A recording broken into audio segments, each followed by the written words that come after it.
আল্লাহ রাসূল আলাইহিস সালাতু ওয়াস সালাম এই পৃথিবীর মধ্যে এসেছেন যে অধিকার স্থাপন করার জন্য। এই যে এখন যেই আন্দোলন হচ্ছিল, যে আন্দোলন হয়েছে বৈষম্য বিরোধী ছাত্র আন্দোলন, এটা আল্লাহ রাসূল এসেছেন সারা পৃথিবীর মধ্যে বৈষম্যকে দূর করার জন্য। আল্লাহর রাসূলকে আল্লাহ তাআলা প্রেরণ করেছেন। বৈষম্য তখনই হয় যেখানে ইসলাম নেই। আপনি দেখেন, যেখানে ইসলাম নাই সেখানেই অশান্তি, আর যেখানে আপনি দেখতে পাবেন যে শান্তি আছে সেখানে ইসলাম আছে, সেখানে ইসলাম আছে।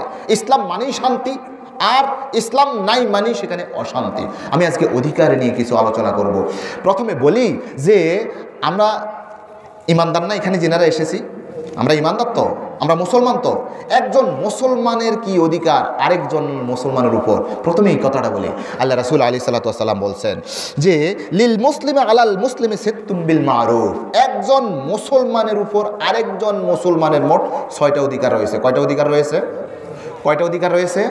6টা অধিকার রয়েছে। আপনারা গণেন, আঙ্গুল দিয়ে গণবেন। ইউসাল্লিমু আলাইহি যা লাকিয়াহু। যখন একজন মুসলমান আরেকজন মুসলমানের সাথে সাক্ষাৎ হবে তখন আসসালামু আলাইকুম বলবে, আসসালামু আলাইকুম বলবে। এই আমার উপর আপনার অধিকার, আপনার উপর আমার অধিকার, আপনার উপর আমার অধিকার। আচ্ছা, আমরা কি সালাম দেই? এই সালামের প্রচলনটা কি আছে? আল্লাহ রাসূল আলাইহিস সালাতু ওয়াস সালামের কাছে একজন সাহাবী এসে বললেন, ইয়া রাসূলুল্লাহ আইয়ুল ইসলামে খায়র। ইসলামের কোন জিনিসটা সবচেয়ে উত্তম? কোন জিনিসটা সবচেয়ে দৃষ্টিনন্দন? কোন জিনিসটা খুবই মর্যাদাপূর্ণ? আল্লাহ রাসূল আলাইহিস সালাতু ওয়াস সালাম বলেন, তুতিউমুত তাআম ওয়া তুকরিউস সালাম আলা মান আরাফতা ওয়া মান লাম তারিফ।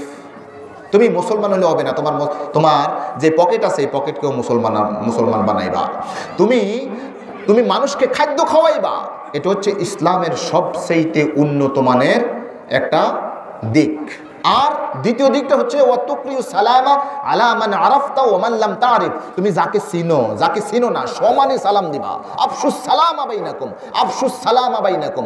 কি বড়, কি ছোট, কি মেজো, কি কামার, কি সামার, কি মুজুর, কি শ্রমিক, কি সার, কি পীর সাহেব, সবাই একে অপরকে। আমি যদি বলি ওমা আমি হুজুর, আমাকে সালাম দিবে ওনারা না, তাহলে আমি আপনার অধিকার ক্ষুণ্ণ করলাম। আল্লাহ রাসূল এর সাহাবায়ে কেরাম কে কাকে কত বেশি, কত তাড়াতাড়ি সালাম দিতে পারতেন এটার প্রতিযোগিতা করতেন। এমনকি হযরত ইবনে ওমর রাদিয়াল্লাহু তাআলা আনহু, হযরত ইবনে ওমর রাদিয়াল্লাহু তাআলা আনহু সবসময় বাজারে যেতেন, সবসময় বাজারে যেতেন। তুফাইল নামক একজন সাহাবী ছিলেন, তুফাইল নামক একজন সাহাবী ছিলেন। তো ওই সাহাবী বলছেন, হুজুর আপনি কেন শুধু শুধু বাজারে যান? আপনার তো কোনো কাজ নাই, আপনি যান কোথাও, কোনো দাঁড়ানো না, কোনো কিছু খরিদও করেন না। আমরা বাজারে যাই না? বাজারে যাই কিসের জন্য বলেন তো দেখি? আমরা বাজারে কি জন্য যাই? বাজারে যাই চাল, ডাল, তরু, লতা, শাক, সবজি, আমাদের প্রয়োজনীয় অনেক কিছু আছে না, আমরা বাজারে যাই তো। হযরত ইবনে ওমর রাদিয়াল্লাহু তাআলা আনহু বাজারে যান, ওনার কোনো কাজ নাই। ওনার সঙ্গী বলতেছেন তুফাইল রাদিয়াল্লাহু তাআলা, হুজুর আপনি কেন শুধু শুধু বাজারে যান? আপনি কোথাও দাঁড়ানো না, কোথাও কোনো কিছু কিনেনও না, যান আবার চলে আসেন আমরা অন্য কিছু নিয়ে, কোরআন হাদিস নিয়ে একটু আলোচনা করি। এই আবাল বাতান, ইয়া আবাল বাতান। উনার ফ্যাট ছিল একটু বড়, কয় যে এই ফ্যাটওয়ালা। হযরত ইবনে ওমর রাদিয়াল্লাহু তাআলা উনাকে বললেন, এই ফ্যাটওয়ালা তুমি কি মনে করছো আমি এমনি যাই না? আমার যে উদ্দেশ্য তুমি সেটা জানো না।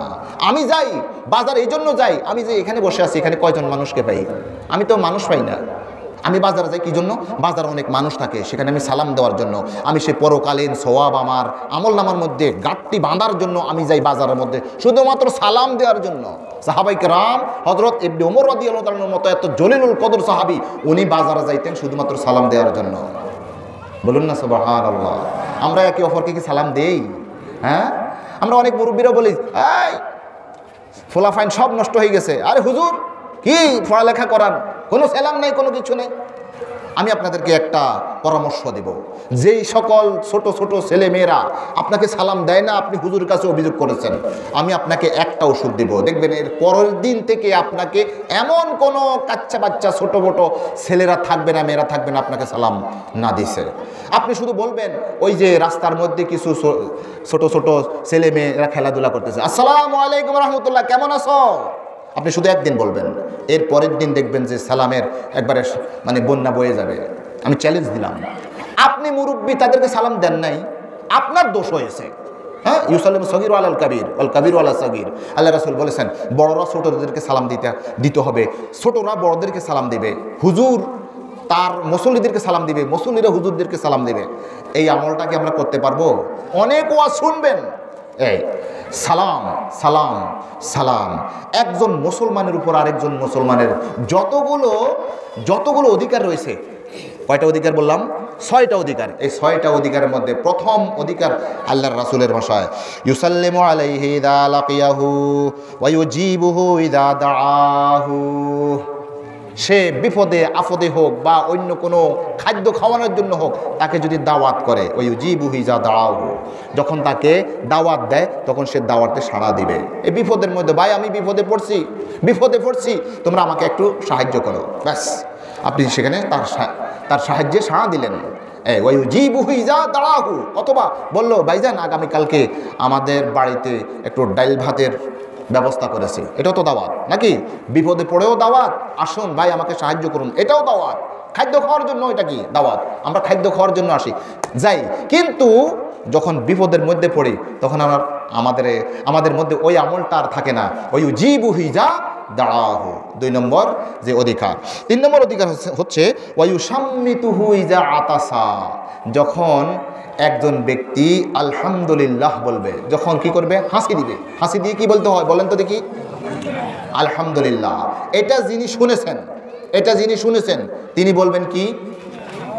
জি, ইয়ারহামুকাল্লাহ, ইয়ারহামুকাল্লাহ। এটা যিনি আবার শুনেছেন তিনি বলবে ইয়াহদিকুমুল্লাহ ওয়া ইউসলিহ বালাকুম। দেখেন, আলহামদুলিল্লাহ বললেন তিনি, আলহামদুলিল্লাহ। দেখেন, যখন একজন মানুষ হাসি দেয়, ওই হাসির মধ্যে নিঃশ্বাসটা বন্ধ থাকে, কিন্তু আল্লাহ রাব্বুল আলামিন আবার তাকে এই রুহটা ফিরিয়ে আনেন। যখন আপনি হাসি দিচ্ছেন, ব্যাস এটা আটকে যেতে পারতো। অনেক সময় হয় কি, হাসি দিতে গিয়েও অনেক রুহ আটকে গিয়েছে, নিঃশ্বাস চলে গিয়েছে। এরপরে যখন আপনি নিঃশ্বাস নিতে পারলেন, আলহামদুলিল্লাহ, আল্লাহ আমাকে কি আবার নিঃশ্বাস নেয়ার সেই তৌফিক দান করেছেন, আলহামদুলিল্লাহ। কিন্তু একজন ভাই আলহামদুলিল্লাহ যখন বলল, আমার উপর ওয়াজিব হয়ে যাচ্ছে, সে আল্লাহর একটা প্রশংসা করেছে। ইয়ারহামুকাল্লাহ, তুমি আল্লাহর প্রশংসা করছো, আল্লাহ তোমার উপর রহমত নাজিল করো, আল্লাহ তোমার উপর রহমত নাজিল করো। তাহলে এটা কত নম্বর অধিকার? ওয়ায়ুসাম্মিতুহু ইযা আতাসা।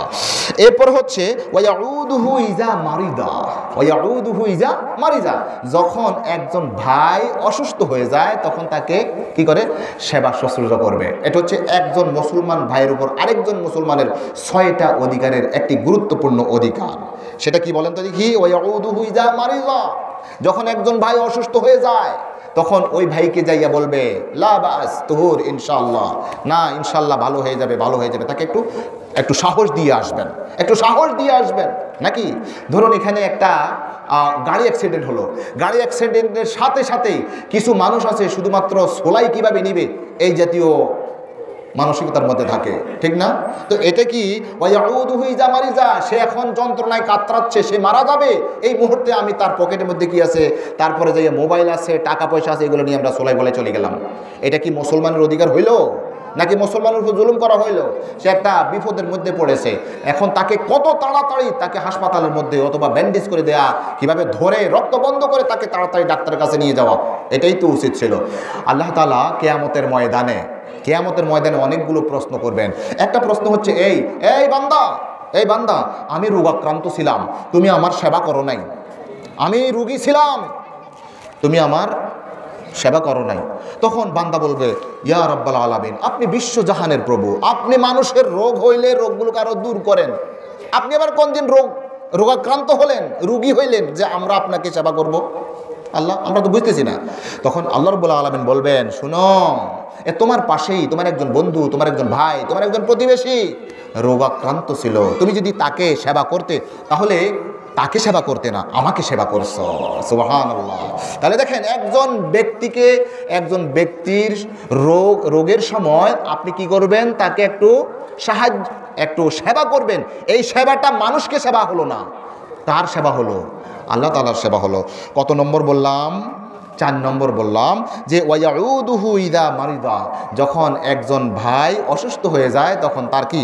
সেবা শুশ্রূষা করা। 5 নম্বর ওয়ায়াত্তাবিউ জানাজাতাহু ইযা মাতা, যখন কোন একজন ব্যক্তি মৃত্যুবরণ করে তখন তার জানাজার মধ্যে শরীক হওয়া, এটা হচ্ছে ৫ম নম্বর অধিকার। একজন মুসলমানের উপর আরেকজন মুসলমানের কয় অধিকার? ৬ অধিকার। ৫ম নম্বর অধিকার হচ্ছে তিনি যখন মারা যাবেন, মারা যাওয়ার পরে ওয়ায়াত্তাবিউ জানাজাতাহু, আরেকটা হাদিসের মধ্যে আছে ওয়ায়াশহাদু জানাজাতাহু, তার জানাজার মধ্যে সাক্ষী উপস্থিত হবে। জানাজার মধ্যে উপস্থিত হবে কিসের জন্য? দোয়া করার জন্য। আল্লাহুম্মা গফির লি হাইয়িনা ওয়া মাইয়িতিনা ওয়া শাহিদিনা ওয়া গায়িবিনা ওয়া সাগীরিনা ওয়া কাবীরিনা ওয়া যাকারিনা ওয়া উনসানা। আল্লাহুম্মা মান আহইয়াইতাহু মিন্না ফাআহইহি আলাল ইসলাম ওয়া মান তাওয়াফাইতাহু মিন্না ফাতাওয়াফাহু আলাল ঈমান। দোয়াটা পারেন? পারেন নাকি তখন বলেন হুজুর জানাজার নামাজের নিয়ত কই দেন? আপনার জন্য জানাজার নামাজ না পড়লেই ভালো। আপনি কলা গাছের মতো, একটা খাম্বার মতো, ফিলারের মতো দাঁড়ায় থাকবেন। এই আপনি দাঁড়ায় না থাকলেও কোনো সমস্যা নাই। আপনি একজন মৃত, সামনে একটা মানুষ মৃত শুয়ে আছে, আর আপনি একজন মৃত দাঁড়াই আছেন আর কি। আপনি সেখানে কোনো দোয়া পড়তে পারলেন না, শুধুমাত্র নিয়ত, যেটা নিয়তটাই ফরজ, সেই জিনিসটা আপনাকে, আপনি মুরব্বী হয়ে গেছেন, ৫০ বছর ৬০ বছর আপনার বয়স, আপনি বলেন হুজুর নিয়তটা বলি দেন, নিয়তেই পারেন না, ভিতরগুলো তো পারবেনই না। কে ঠিক নেই? আচ্ছা, এই প্রসঙ্গে আরেকটা কথা বলি। আসলে জানাজার কথা যখন আসলো, আমাদের এখানে কার কার জানাজা কখন হবে বলতে পারবেন? বলতে পারবেন? আমি এই ইদানিং এই সব সময় এই কথাটা আপনারা আবার মনে করিয়েন না যে হুজুর আপনি নিজের একবারে একটা কিছু মনে করতেছেন আর কি, না সেটা না। আমার শুধু এই কথাটাই মনে আসতেছে আপনাদের কাছে শেয়ার করতেছে। আপনারা আমার প্রিয় মানুষ, তো এই জন্য আপনাদের সাথে একটা কথা শেয়ার করতেছি। সেটা হচ্ছে এই, আমি অনেক চিন্তা করলাম। আচ্ছা ধরুন আমাদের রাসূল কি এই পৃথিবীর মধ্যে সর্বযুগের সর্বকালের সর্বশ্রেষ্ঠ মানুষ ছিলেন না? নবী ছিলেন না? নবী বলেন মানুষ বলেন ছিলেন, তো উনি কোথায়? ইন্নাকা মাইয়াতুন ওয়া ইন্নাহুম মাইয়াতুন, ইন্নাকা মাইয়াতুন ওয়া ইন্নাহুম মাইয়াতুন। আপনি নিজেও মারা যাবেন, তারাও মারা যাবে। তিনি মারা গেছেন না? আচ্ছা আবু বকর রাদিয়াল্লাহু তাআলা দুনিয়ার মধ্যে থাকতে পারছেন? পারেন নাই। আচ্ছা আপনার দাদা, আপনার পরদাদা, আপনাদের আত্মীয় স্বজনদের মধ্যে কেউ মারা যায় নাই? মারা তো গেছে, মারা গেছে। আচ্ছা দেখেন, বলেন তো দেখি, 100 বছর হয়ে গেছে তারপরও মারা যায় নাই? বর্তমান সময় এরকম নাই। একবার খুব কদাচিৎ একজন দুইজন, লাখে বা কোটির মধ্যে একজন দুইজন মানুষ পাবেন যাদের বয়স 100 বা 102-3 এরকম হয় আর কি। নতুবা সাধারণত 60 বছর 50 বছর 70 বছরের মধ্যেই মারা যাচ্ছে, এমনটি হচ্ছে না? আচ্ছা ধরুন একটা কথার কথা, একজন আপনার হায়াতটা ছিল কয় বছর? 70 বছর বা 60 বছর, আপনার এখন চলতেছে 55 বছর, আপনি সর্বোচ্চ আর 5 বছর। একটা কথা, ধরুন কখন মারা যাবেন এটা তো কোনো বলা কোয়া নাই। কখন আপনার আজরাইল আলাইহিস সালাম আসবেন এটা তো আমরা কেউ জানি কি? জানি মুরব্বি? জানি না। ধরুন 60 বছর বয়সে আমার ইন্তেকাল হবে, এখন আমার চলতেছে 55 বছর, অথবা 50 বছরে আমার হায়াতটা শেষ হয়ে যাবে, আমার এখন চলে 48 বছর। যদি 48 বছর হয় আর কয় বছর? 2 বছর। আচ্ছা 2 বছর যাইতে কতক্ষণ লাগবে? 2 বছর পরে এই যে গেলাম আর কোনো কালেই যে ফিরে আসবো এমনটি আর নাই। আলায়া সাকিনিল কাসরিল মুআল্লা সাতুদফানু আন কারিবিন ফিত তুরাবি কালিলুন উমরুনা ফি দারি দুনিয়া ওয়া মারজাউনা ইলা বাইতিত তুরাবি লাহু মালাকুন ইউনাদি কুল্লা ইয়াউমিন লিদুলিল মাউতি ওয়া বুনুলিল খরাবি। একজন ফেরেশতা আছে সব সময় এটা বলে, লিদুলিল মাউতি ওয়া বুনুলিল খরাবি, তুমি মৃত্যুর জন্য জন্মগ্রহণ করো, ধ্বংসের জন্য সৃষ্টি করো। আলায়া সাকিনিল কাসরিল মুআল্লা সাতুদফানু আন কারিবিন ফিত তুরাবি। হে অট্টালিকার মধ্যে বসবাসকারী, হে আরামসে বসবাসকারী, তুমি অচিরেই মাটির মধ্যে দাফন হয়ে যাবে। কালিলুন উমরুনা ফি দারি দুনিয়া ওয়া মারজাউনা ইলা বাইতিত তুরাবি, আমাদের এই দুনিয়ার হায়াতটা একেবারেই সংক্ষিপ্ত। ওয়া মারজাউনা ইলা বাইতিত তুরাবি, মাটির ঘরের দিকে আমাদের সবার প্রত্যাবর্তন স্থল।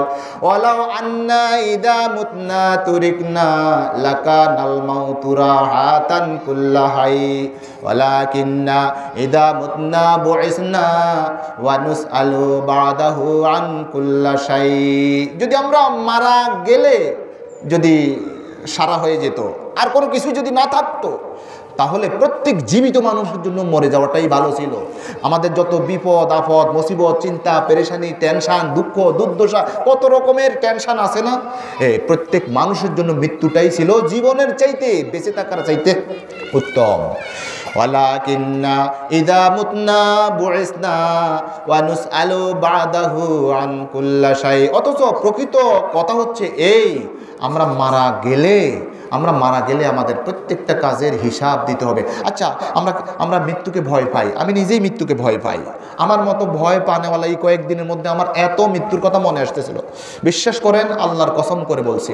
আরে তো আমার বড় ভাই, আমার বয়সেরই, আমার ছোট ভাতিজা, আমার চাইতে ছোট, সে কিছুদিন আগে গেল কোথায়, চট্টগ্রাম গেল, চট্টগ্রাম থেকে ঢাকা গেল, ঢাকায় তার পরিবারের সাথে বললো যে আমার বুকের মধ্যে একটু চিনচিন করতেছে, চিনচিন করতেছে, এই ওয়াশরুমের দিকে যাইতেই পড়ে গেছে। পড়ে যাওয়ার পরে তাকে হাসপাতালের মধ্যে নিল। ডাক্তার সাহেব বললেন যে উনি মারা গেছেন। এই 2-3 দিন আগে মাস্টার শহীদুল্লাহ, তিনি বাংলাদেশ জামাত ইসলামীর শ্রম বিভাগ দেখাশোনা করতেন, সভাপতি। তো ওনারা একটা প্রোগ্রামে গেলেন এই কয়েকদিন আগে, 5-6 দিন আগে ফুলগাজীতে প্রোগ্রাম করলেন। উনিও গেছেন, আমরা এক জায়গায় বসা ছিলাম, উনি গেছে সেখানে। যেই জায়গায় গেছে ওখান থেকে যদি হেঁটে যায় তখন 1 মিনিটের পথ হবে, 1 মিনিটের পথ হেঁটে গেলে। কিন্তু উনি হুন্ডার মধ্যে আছেন। তখন আমাদের সেক্রেটারি সাহেব বললেন যে শহীদুল্লাহ ভাই কই আপনি? কয় যে মানে একটু অন্যভাবে বলছেন। তো আচ্ছা ঠিক আছে আসেন। কিন্তু 5 মিনিটের মধ্যেও তিনি আসতেছেন না কেন? যখন আবার কল দিলেন, নির্দিষ্ট সময়ের মধ্যে প্রোগ্রাম, যখন আবার কল দিলেন, কল দেওয়ার পরে আরেকজনে ধরলো। কী ব্যাপার? ওই যে যার কাছে কল দিয়েছেন তিনি তো এখন এভাবে করতেছেন। তো আমরা দৌড় দিয়ে গেলাম সেখানে, যাই দেখলাম যে তিনি একবারে মানে এভাবে করতেছেন। আমরা তাকে প্রাথমিকভাবে শোয়াই দিলাম সেখানে একটা জায়গার মধ্যে। সিএনজি ডাকলাম, ডাকার সাথে সাথে ওনাকে নিয়ে আমি এবং নুরুল ভাই, ওই রৌশনাবাদ দাখিল মাদ্রাসা সুপারিনটেন্ডেন্ট, উনি সহ একই সাথে আমার কাঁধে ওনার কাঁধ রেখে, ওই রোগীর মাথাটাকে আমার কাঁধে রেখে আমরা চলে গেলাম কোথায়? সদর হাসপাতালে। সেখানে ওনারা বললেন যে উনি মারাত্মক ধরনের কি হয়েছেন, স্ট্রোক করেছেন। তো তাৎক্ষণিকভাবে নিয়ে যাচ্ছিল ইবনে সিনাতে, যাওয়ার সময় প্রতিমধ্যে মারা গেছেন। ইন্না লিল্লাহি ওয়া ইন্না ইলাইহি রাজিউন। এভাবেই আচানক আপনি এখন আছেন, কিছুক্ষণ পরে যে বাড়িতে যাইয়া আমাদের শাশি আম্মার কাছে অথবা খালাম্মার কাছে যাইয়া পর্যন্ত আপনি পৌঁছতে পারবেন, এটা আমাদের কোনো গ্যারান্টি নেই। তারপরে ধরুন একটা কথার কথা যে আপনার জন্য 60 বছর বরাদ্দ ছিল, এখন আপনার 55 বছর হায়াত, তাহলে আর সর্বোচ্চ কত? 5 বছর। এই 5 বছর পরে দুনিয়ার সকল কিছুকে লাথি মেরে ফেলে দিয়ে আমাদেরকে চলে যেতেই হবে, তাই না বাবারা? চলে যেতেই হচ্ছে। আল্লাহ, আচ্ছা সেখানে যেতে আমাদের এত ভয় কেন? আমাদের ভয় হয় এই জন্য যে আমাদের মধ্যে কিছু কালি কলমের বাঁধ আছে, কোরআন হাদিসের কিছু কথাবার্তা আছে। আপনারাও ভয় পান এই জন্য যে আরে না জানি মারা যাওয়ার পরে ফেরেশতা আমাদেরকে যখন জিজ্ঞাসা করবে আমি উত্তর দিতে পারবো কি না। আরে আমার পিছনের জিন্দিগায় আমি যে খারাপ কাজ করেছি, যেই মন্দ কাজ করেছি, আল্লাহ আমি তো ধরা খেয়ে যাব।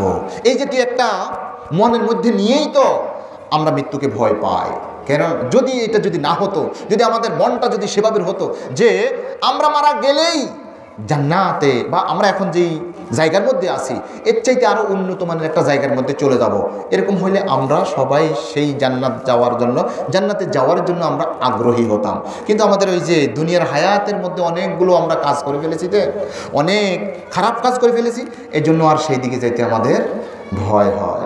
আমরা যখন 8ম শ্রেণীর মধ্যে পড়ছিলাম, আল মালিকুল আকিল, বুদ্ধিমান বাদশাহ নামে একটা গল্প পড়েছিলাম। ওই দেশের নাকি একটা সিস্টেম ছিল। সিস্টেমটা হচ্ছে এই যে তারা সবাই মিলে একজন ব্যক্তিকে বাদশাহ বানাবে। বাদশাহ বানানোর পরে নির্দিষ্ট সময়ের মধ্যে তাকে ওই গহীন বন জঙ্গলের মধ্যে সারাটা জীবন কাটাতে হবে। 5 বছর পর্যন্ত যা যা দরকার সকল সুখের সামগ্রী ওই বাদশাকে দেওয়া হবে। এই 5 বছরের পর তাকে ওই গহীন জঙ্গলের মধ্যে রেখে আসা হবে। তো এভাবেই ওই দেশের সিস্টেম নাকি চলছিল যে বাদশাটা এই 5 বছর পর্যন্ত সে ভালো অবস্থায় আরাম আয়েসে আনন্দ ফুর্তিতে খাওয়া দাও ফুর্তি করো, আগামীকাল বাঁচবো কিনা বলতে পারো, মানে দুনিয়াটা মজা লেলো, দুনিয়া তোমারই হ্যাঁ, দুনিয়া তোমারই হ্যাঁ, হ্যাঁ এভাবে মানে আনন্দ ফুর্তিতে সে এই 5 বছর কাটাতো। 5 বছরের পরে 6 বছর যখন হতো তাকে গহীন ওই অন্ধকার জঙ্গলের মধ্যে রেখে আসতো। এইভাবেই চলতেছিল। তো এবারে একজন বাদশাহ 5 বছরের জন্য সেখানে কি তিনি নিযুক্ত হলেন।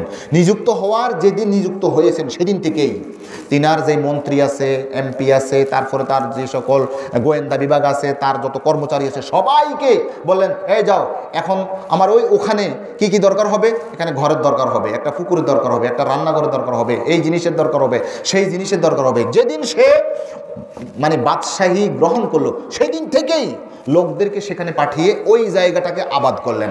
আবাদের পর যখন 5 বছর শেষ হয়েছে, 5 বছর শেষ হওয়ার পরে রাজা সাহেব বলতেছেন আমার তো সময় শেষ, আচ্ছা ঠিক আছে আমি যাই, আমি চলে যাচ্ছি।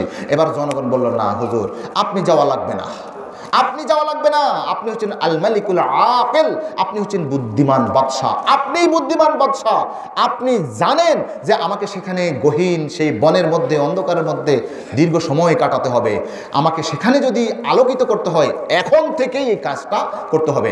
এই কথাটা বলেছি এই জন্য যে আর 2 বছর 5 বছর 10 বছর যার যে হায়াত রয়েছে এখন এখান থেকেই আমাদের কিছু কিছু সেখানে ওই যে অন্ধকারের সেই জায়গার মধ্যে জাহান্নামের সেই অন্ধকার জায়গাটাকে আলোকিত করতে হলে দুনিয়ার মধ্যে নেক আমল করে আমাদেরকে সেখানে যেতে হবে। আমি কত নম্বর বলেছিলাম? 5 নম্বর কথা বলেছিলাম। ওয়ায়াত্তাবিউ জানাজাতাহু, তার জানাজা অংশগ্রহণ করবে, এটা হচ্ছে 5ম নম্বর অধিকার। আমরা জানাজার নামাজের দোয়া কালাম এগুলো পারি তো ইনশাল্লাহ, আর না পারলে এখন থেকেই শিক্ষা গ্রহণ করব।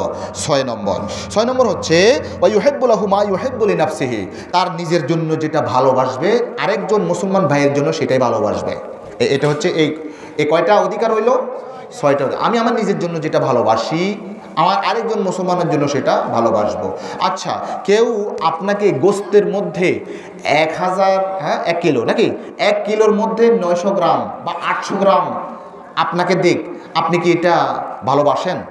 তো আপনি ধরুন একজন কসাই, আপনি যখন আরেকজন ভাইকে সেই একই জিনিসটা 1 কেজির জায়গায় যখন আপনি 800 গ্রাম দিলেন বা 900 গ্রাম দিলেন, 100-200 গ্রাম কম দিলেন, তো এটা ওনার মনে কষ্টের কারণ হয়েছে না?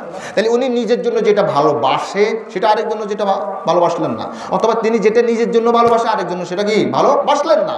তাহলে এটা কি কোনো মুসলমানের কাজ হলো না? আপনি বেগুন কিনতে গিয়েছেন, বেগুনগুলো যেগুলো পচা সেগুলো এমনভাবে রাখছে, ওই যে নিচের দিকে রাখছে, বাস 1 কেজি মাফি দিছে। ওই যে কিছুদিন আগে আমি আলু কিনছিলাম, আলু 2 কেজি কিনলাম, 2 কেজির মধ্যে আমার ওয়াইফ গতকাল দেখালেন, কই যে দেখেন কি আনছেন, দেখেন ওমার দেখলাম যে সব ফুটা ফাটা হয়ে রয়েছে। এই কথা থাক, আল্লাহ মাফ করে দেখ, আল্লাহ তাকেও মাফ করে দেখ, আমারও মাফ করে দেখ, এটা বললাম। আর কিন্তু আমার মনের মধ্যে একটু কষ্ট আসছে না? কষ্ট আসছে তো?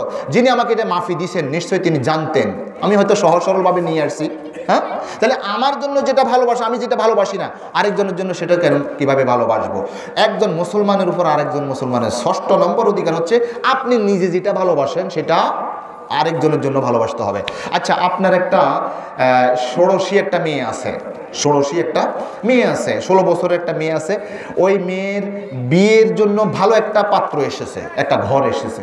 তো সেখানে প্রতিমধ্যে আরেকজন বলল যে অমুক মিয়া, আব্দুল্লাহ মিয়ার মেয়ে সুমাইয়া, ওই সুমাইয়াকে আমরা একটু দেখতে আসতেছি। দূর, এর সাথে তো হে মামতো ভাইয়ের লগে ভিন্ন রকমের একটা সম্পর্ক আছে, তাই নাকি? বাস এনাকে ফিরে দিলেন। এই ফিরানিটা যিনি বাঙালি দিচ্ছেন এনার কি মনে কষ্টের কারণ নয়? এই কাজটা যদি ওনার মেয়ের জন্য যদি করা হতো তাহলে ওনার কি মনে কষ্ট আসতো না? তাহলে দেখেন ওই ইউহিব্বু লাহু মা ইউহিব্বু লিনাফসিহি, নিজের জন্য যেটা ভালোবাসা আরেকজন মুসলমানের জন্য সেটা ভালোবাসা, এটা হচ্ছে একজন মুসলমানের প্রতি আরেকজন মুসলমানের অধিকার। তাহলে এই দেখেন মুসলমানের অধিকার। আল্লাহর রাসূল এই পৃথিবীর মধ্যে এসেছেন বৈষম্য বিরোধী আন্দোলনের জন্যই, এখানে মধ্যে কোনো বৈষম্য থাকবে না। আল্লাহ রাসূল বলেছেন ফাআতি কুল্লাযী হাক্কিন হাক্কাহু, প্রত্যেক জিনিসের যেটার যে অধিকার রয়েছে তাকে সেই অধিকার তাকে প্রদান করো। এটার জন্যই আল্লাহ রাসূল এই পৃথিবীর মধ্যে এসেছেন। আল্লাহ রাসূল এসে সবার কি সেই সমানভাবে বন্টন করে দিয়েছেন, কেউ উঁচু নাই কেউ নিচু নাই। এখানে আমির ফকির একসাথে হয় যে ঈদে, আয়না না সবাই এক হয়ে যায় সে ঈদে। আমির ফকির সবাই এখানে মসজিদের মধ্যে যখন দাঁড়ালাম, আমার পাশে আরেকজন শ্রমিকের সাথেই বাদশার সাথেই আবার ফকির, এভাবে দাঁড়ায় না? তাহলে সবাই সমান। তো এক আলেমের একটা মজমার মধ্যে সবাই আলেম, ওই আলেমের মাজমার মধ্যে একটা দস্তরখানের মধ্যে এভাবে কাতিনদারি করা হচ্ছিল। তো যিনি কাতিনদারি করতেছেন ইনি একটু ভালো আলেম। তিনি বলতেছেন, আচ্ছা যারা এখানে উপস্থিত আছেন, আপনাদেরকে কি আল্লাহ যেভাবে বন্টন করে দিয়েছেন সেভাবে বন্টন করবো? উনি দুধের বন্টন করতেছিলেন, দুধের কাতিনদারি করতেছিলেন। তো বললেন যে আল্লাহ যেই বন্টনে বন্টন করছে সেই বন্টনে আপনাদেরকে বন্টন করে দেব, নাকি রাসূলের বন্টনে বন্টন করে দেব? আল্লাহর বন্টনে বন্টন করে দেব নাকি রাসূলের বন্টনে বন্টন করে দেব? আপনারা হলে কি বলতেন? আচ্ছা, আল্লাহর রাসূল বেশি দয়ালু নাকি আল্লাহ বেশি দয়ালু? বলেন তো দেখি। আল্লাহ বেশি দয়ালু। আল্লাহ বেশি দয়ালু। তো ওনারা বলেন ঠিক আছে, আল্লাহর বন্টনে বন্টন করে দেন। তো আল্লাহর বন্টনে যখন বন্টন করে দেন এটা বলছেন। তো কাউকে তিনি দিছেন এক গ্লাসে একবার এতটুকু, কাউকে একবার ফুরাই, কাউকে একবার উপসাই পড়ে যাচ্ছে এই জাতীয়। তো তিনি আর লোকেরা বললেন যে কি ব্যাপার, এটা বুঝি আল্লাহর বন্টন হইল? এটা নাকি আল্লাহর বন্টন হইল? কাউকে আপনি এতটুকু দিছেন, কাউকে এতগুলো দিছেন। হ্যাঁ, এটাই আল্লাহর বন্টন, এটা আল্লাহর পরীক্ষা। কাউকে আল্লাহ অগাধ টাকা পয়সা দেন, কাউকে আবার ফকির বানান। এটা আল্লাহর কি, এটা কুদরত, এটা আল্লাহর শান, এটা এইভাবেই আল্লাহর রহমত। তবে হ্যাঁ, আল্লাহর রাসূলকে তিনি পাঠাইছেন, এই যে কাউকে বেশি দিয়েছেন আল্লাহ, কাউকে কম দিয়েছেন, এটাকে আবার তিনি সমান করে দিয়েছেন। দেখেন জাকাত ভিত্তিক অর্থ ব্যবস্থা। এই ধনীদেরকে বলছেন, এই ধনীরা তোমরা জমিনের উপর দিকে আসো, এই গরিবরা তোমরা জমিনের নিচের দিকে আসো। আমরা যখন আমরা ইরিবর করি না, ইরিবরের মধ্যে যারা চাষি আছেন, তো তারা জমিন যখন একটু উঁচু নিচু হয় তখন আপনারা কি করেন বলেন তো দেখি? তখন কি করেন? বদলা ধরান, কামলা ধরাইয়া যেখানে উঁচু আছে সেই জায়গার মধ্যে কোদালের মাটি দিয়ে এক কোদালের দরে মাটি করে এই দিকে দেন, তখন একটা ব্যালেন্স হয় নাকি? ওই পানি দিলে যেন সব জায়গার মধ্যে পানিটা ছড়িয়ে যায় নাকি, এমনটা। তাহলে আল্লাহ তাআলা এমন রহমান, তিনি কাউকে দিয়েছেন, এটার ওনার হিকমত রয়েছেন। কাউকে তিনি অগাধও দিয়েছেন, কাউকে একেবারে দেনে নেই। আল্লাহর রাসূলকে পাঠাইছেন, যাকে বেশি দিয়েছেন তার থেকে নিয়ে ওই যে উঁচু জায়গা থেকে মাটি আনি, যেখানে নিচু আছে গরিব আছে তাদেরকে সমান করে দিয়ে ব্যাস। তো তখন তিনি বললেন, যদি আপনি বলতেন যে রাসূলের বন্টনে বন্টন করে দেন, তখন সবাই এক রকমের হতো। তাহলে আল্লাহ রাসূলকে আল্লাহ তাআলা এই পৃথিবীর মধ্যে পাঠিয়েছেন বৈষম্য বিরোধী আন্দোলন করার জন্য। এখানের মধ্যে কোনো বৈষম্য থাকবে না, সবাই সমান হবে। আল্লাহ রাসূল এসে এই পৃথিবীর মধ্যে মানুষ, জীব, জানোয়ার সব কিছুর মধ্যে তিনি ইনসাফ করেছেন। এমনকি আপনারা আশ্চর্য হয়ে যাবে, আমি একটা হাদিস না বলেই আমি আর থাকতে পারতেছি না। একটা হাদিস পড়লাম যে আল্লাহ রাসূল আলাইহিস সালাতু ওয়াস সালাম একদিন সাহাবায়ে কেরামকে বললেন, হে আমার সাহাবায়ে কেরাম, ইয়াকুম ওয়াল জুলুস আলা তুরুকাত, এই আমার সাহাবায়ে কেরাম, তোমরা রাস্তার মধ্যে বসতে পারবে না, রাস্তায় বসতে পারবে না। কে বললেন? আমাদের রাসূল। কাকে বললেন? সাহাবায়ে কেরাম রাদিয়াল্লাহু তাআলা আনহুকে বললেন, তোমরা রাস্তায় বসবে না, বসতে পারবে না। ফাকালু মালানা মিম্মা জালিসিনা বুদ্দুন্না তাহাদ্দাসু ফিহা ইয়া রাসূলুল্লাহ, আপনি বলছেন আমরা রাস্তার মধ্যে বসবো না, কিন্তু আমরা তো অপরাধ, আমরা তো বাধ্য হয়েই রাস্তার মধ্যে বসি, সেখানে আমরা আলোচনা করি, বিভিন্ন ধরনের কথাবার্তা বলি, একটু গল্প গুজব করি, এটা আমাদের তো অবশ্যই আমরা সেখানে বসতেই হচ্ছে। ক্বালা ইযা আবাইতুম ইল্লাল মাজলিসা, আল্লাহ রাসূল বলেন, হে আমার সাহাবায়ে কেরাম, তোমরা যদি সেই রাস্তার মধ্যে বসা ছাড়া তোমাদের অন্য কোনো পথ না থাকে, মানে বসতেই হবে, তাহলে শুনো, তোমাদেরকে আমি নির্দেশনা দিচ্ছি, ফাতুত তরিকা হাক্কাহু, ফাতুত তরিকা হাক্কাহু, তোমরা রাস্তার অধিকার প্রদান করবা। সাহাবায়ে কেরাম তো আশ্চর্য হয়ে গেল, কি ব্যাপার, আমাদের মাঝে আমরা সুতা নাতা বিষয় নিয়ে যুগকে যুগ কালকে কাল মারামারি করেছি আইয়ামে জাহিলিয়াতের মধ্যে, ঠিক না? এই সাধারণ একটা ঘোড়া, কে আগে গিয়েছে কে পরে গিয়েছে, কে আগে পান করেছে কে পরে পান করেছে, এই জাতীয় সিস্টেমে ক্ষুদ্র ক্ষুদ্র বিষয় নিয়ে তাদের মধ্যে যুগকে যুগ কালকে কাল ঝগড়া মারামারি কিলাকিলি রক্তপাত খুন কা বদলা খুন এভাবে হতো। আর সেই রাসূল আমাদেরকে বলছেন রাস্তার অধিকার আমরা নাকি দিতাম না। কি ব্যাপার ইয়া রাসূলুল্লাহ, আমরা কিসের রাস্তার অধিকার দেব? তখন আল্লাহ তাআলা বলছে, আল্লাহ রাসূল বলছেন ইল্লাল মাসজিদ ফাতুত তারিকা হাক্কাহু ফাকালু ওয়া মা হাক্কুত তারিক ইয়া রাসূলুল্লাহ। সাহাবায়ে কেরাম বললেন, ইয়া রাসূলুল্লাহ, রাস্তার আবার কি অধিকার? রাস্তার আবার কি অধিকার? রাস্তা কি মানুষ নাকি যে তার অধিকার দেব? হ্যাঁ, আল্লাহ রাসূল বলছেন, হ্যাঁ ঠিক আছে, রাস্তারও কিন্তু অধিকার রয়েছে। রাস্তার অধিকার 5টা, আজকে শিখে যান। রাস্তার অধিকার কয়টা? এটা কে বলেছেন বলেন? আমি হয়তো সুললিত কণ্ঠে আপনাদেরকে একবারে মন ভরিয়ে ওয়াজ শোনাতে পারবো না, এই ভাঙ্গা ভাঙ্গা কণ্ঠে কিছু কথা বলে যেতে চাই, অন্তর থেকে সেই কথাগুলো বলছি, অন্তর থেকে। আল্লাহ আপনি আমার কথার মধ্যে, জবানের মধ্যে খুলুসিয়ত দান করুন, আমরা বলি আমিন। সম্মানিত আমার দ্বীনি ভাইরা, তাহলে আল্লাহ রাসূল বললেন ফাতুত তরিকা হাক্কাহু, রাস্তার অধিকার তুমি দাও, রাস্তার অধিকার দাও। তখন সাহাবায়ে কেরাম বললেন যে রাস্তার আবার কি অধিকার? রাস্তার আবার কি অধিকার? আল্লাহ রাসূল বলছেন ক্বালা গজ্জুল বাসার, গজ্জুল বাসার, দৃষ্টিকে নিচের দিকে তাকানো, দৃষ্টিকে নিচের দিকে রাখবা, নিম্নগামী করবা, তোমার দৃষ্টি এদিক থেকে এদিকে নিতে পারবে না, এটা হচ্ছে রাস্তার অধিকার। আজকে শুনে রাখেন আমার মুসলমান ভাইরা, নোয়াফুর দক্ষিণ পাড়া জামে মসজিদের এই দূর দূরান্ত থেকে আগত এই মাহফিলের মধ্যে আমার দ্বীনি ভাইরা, আমার মুরব্বীজনেরা, যিনারা শুনছেন বাড়িতে, আমার মা এবং বোনেরা, খালারা, চাচিরা, আল্লাহ রাসূল বলছেন গজ্জুল বাসার, রাস্তার মধ্যে যাইবা, এদিক থেকে এদিকে চক্কর বক্কর করতে পারবে না, নিচের দিকে তাকাই দেখবা, এটা হচ্ছে রাস্তার অধিকার। রাস্তার অধিকার। একজন নাকি বলছিল যে এই চোখ তুমি এদিক থেকে এদিকে যাও কেন? হ্যাঁ, এদিক থেকে এদিক তোমার চোখ কেন যায়?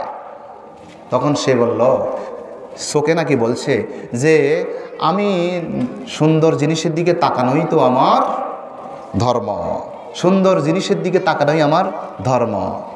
হে চোখ, তুমি চশমেরা গোয়দ কেসি আজ খুবে রোয়া দূরে দার, গোপ্তে চশমে কারো মস্তি তু মোরা মাজুরে দার।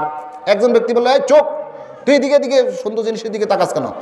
তুমি আরে মাজুর মনে করছো কেমন? সুন্দর দিকে তাকানোই তো আমার কাজ। এই রাস্তার মধ্যে গেলেই এদিকে এদিকে ও একটা মেয়ে যাচ্ছে, একটা, খবরদার নিচের দিকে তুমি তাকাইবা। আচ্ছা, এখানে আরেকটা সূক্ষ্ম একটা কথা বলি, নিচের দিকে তাকিয়ে হাঁটার কি ফজিলত দেখেন। যখন শয়তানকে আল্লাহ রাব্বুল আলামিন মালাউন করেছেন, লানত প্রাপ্ত করেছেন, তখন শয়তানও আবার আল্লাহ রাব্বুল আলামিনকে চ্যালেঞ্জ করেছিল, সুম্মা লাআতিয়ান্নাহুম মিন বাইনি আইদিহিম ওয়া মিন খালফিহিম ওয়া আন আইমানিহিম ওয়া আন শামাইলিহিম ওয়া লা তাজিদু আকসারাহুম শাকিরিন। শয়তান বলল, হে আল্লাহ, আপনি আমাকে লানতের তবক আমার গলার মধ্যে দিয়েছেন, আমি আপনাকে চ্যালেঞ্জ করছি, আপনি আপনার যে বনি আদম, এই বনি আদমের আমি সামনের দিক থেকে আসব, পিছন দিক থেকে আসব, ডান দিক থেকে আসব, বাম দিক থেকে আসব, ওয়ালা তাজিদু আকসারাহুম শাকিরিন, আপনি তাদের অধিকাংশকেই আপনার শুকরগুজারি বান্দা হিসাবে পাবেন না। আমি সূক্ষ্ম যে কথাটা বলতে চাচ্ছি, শয়তান চ্যালেঞ্জ করেছিল, সামনের দিক থেকে আসবে, সামনের দিক থেকে আসবে, পিছন দিক থেকে আসবে, ডান দিক থেকে আসবে, বাম দিক থেকে আসবে। দিক কয়টা রয়েছে আর বলেন তো দেখি? আরও 2টা দিক রয়ে গেছে, উপরের দিক, নিচের দিক। এবার আপনি উপর দিক দিয়ে হাঁটলে আপনি 2 কদম হাঁটলে আপনি উন্ডুস খাইয়া কি পড়বেন, তাইলে আপনি উপর দিকেও হাঁটতে পারতেছেন না। চতুর্দিক থেকে শয়তান আপনাকে আক্রমণ করবে, চতুর্দিকে আপনার তাকানো যাচ্ছে না, উপর দিকে তাকাইলে আপনি হাঁটতে পারবেন না। আপনার কাছে আর একটাই পথ, নিচের দিকে তাকিয়ে তাকিয়ে হাঁটা। বুঝেন নাই মনে হয়? তাইলে আল্লাহ রাসূল বলছেন গজ্জুল বাসার ওয়া কাফুল আযা। 2 নম্বর হচ্ছে কাফুল আযা, পথের মধ্যে অনেক জিনিস কষ্টদায়ক অনেক জিনিস পড়ে থাকবে, তুমি সেগুলোকে সরাই দিবা। এটা হচ্ছে রাস্তার অধিকার, রাস্তার অধিকার। আল্লাহ রাসূল আলাইহিস সালাতু ওয়াস সালাম আরেকটা হাদিসের মধ্যে বলছেন, আল ঈমানু বিযুন ওয়া সাবউনা শুবা ফাআফযালুহা কাউলু লা ইলাহা ইল্লাল্লাহ ওয়া আদনাহা ইমাতাতুল আযা আনিত তারিক। আল্লাহ রাসূল বলেন যে ঈমানের ৭৭-এর অধিক কি শাখা প্রশাখা আছে, এটার মধ্যে সর্বোত্তম শাখা হচ্ছে লা ইলাহা ইল্লাল্লাহু মুহাম্মাদুর রাসূলুল্লাহ, এই কথাটা বলা। আর ওয়া আদনাহা ইমাতাতুল আযা আনিত তারিক, রাস্তা থেকে আপনি কষ্টদায়ক বস্তু আপনি সরাই দিবেন। এটি হচ্ছে ঈমানের একেবারে নিচের দিকের একটা, মানে ঈমানের একটা শাখা, গুরুত্বপূর্ণ শাখা। অথচ আমরা এই রাস্তার মধ্যে যখন আমাদের ধান আসে, খন্দ আসে, ওই খন্দর সময় ধান, তারপরে যাইয়া নাড়া, বিভিন্ন ধরনের গরু বাঁধি আমরা রাস্তার উপরে। তো আরেকজন ব্যক্তি যখন সাইকেল চালাইছে, সাইকেল চালানোর সাথে তার প্যাডেলের সাথে ওই গরুর রশি লাগি উনি অ্যাক্সিডেন্ট করছেন, এরকম হয় না? এ দেখেন, আপনি রাস্তার অধিকার দেন নাই। ওয়াকফুল আদা ওয়া রাদ্দুস সালাম, রাস্তার 3 নম্বর অধিকার হচ্ছে রদ্দুস সালাম। সালামের আপনি কি দিবেন? প্রত্যুত্তর দিবেন। একজন ব্যক্তি আসসালামু আলাইকুম রহমতুল্লাহ, ওয়ালাইকুম আসসালাম রহমতুল্লাহ, মানে সালামের কাজ কারবার যদি আপনি রাস্তার মধ্যে করেন তাহলে আপনি রাস্তায় বসতে পারবেন, নতুবা আপনার উপর রাস্তায় বসা জায়েজ নাই। এরপর ওয়াল আমরু বিল মারুফ ওয়ান নাহি আনিল মুনকার, তুমি রাস্তার মধ্যে যাইবা, বসবা, সেখানে যদি সৎ কাজের আদেশ করতে পারো, অসৎ কাজ থেকে নিষেধ করতে পারো, তাহলে তুমি রাস্তার মধ্যে বসবা। এটা হচ্ছে রাস্তার অধিকার। তাহলে আল্লাহর রাসূল এই পৃথিবীর মধ্যে আসে সবার অধিকার তিনি কি দিয়ে গেছেন না? তাহলে স্বামী এবং স্ত্রীর অধিকারও তিনি দিয়েছেন নাকি? সময় আমার আসলে অন্যদিকে চলে গিয়েছে। তাহলে নারী পুরুষ, পিতা মাতা, ভাই বেরাদর, আত্মীয় স্বজন, নিকটবর্তী দূরবর্তী, যত রকমের আত্মীয় স্বজন থাকতে পারে সবার অধিকার তিনি দিয়ে গেছেন। রাজার কি অধিকার, প্রজার কি অধিকার, শ্রমিকের কি অধিকার, মালিকের কি অধিকার, একজন ইমাম সাহেবের কি অধিকার, একজন মুক্তাদির কি অধিকার, সকল পর্যায়ের অধিকার তিনি দিয়েছেন।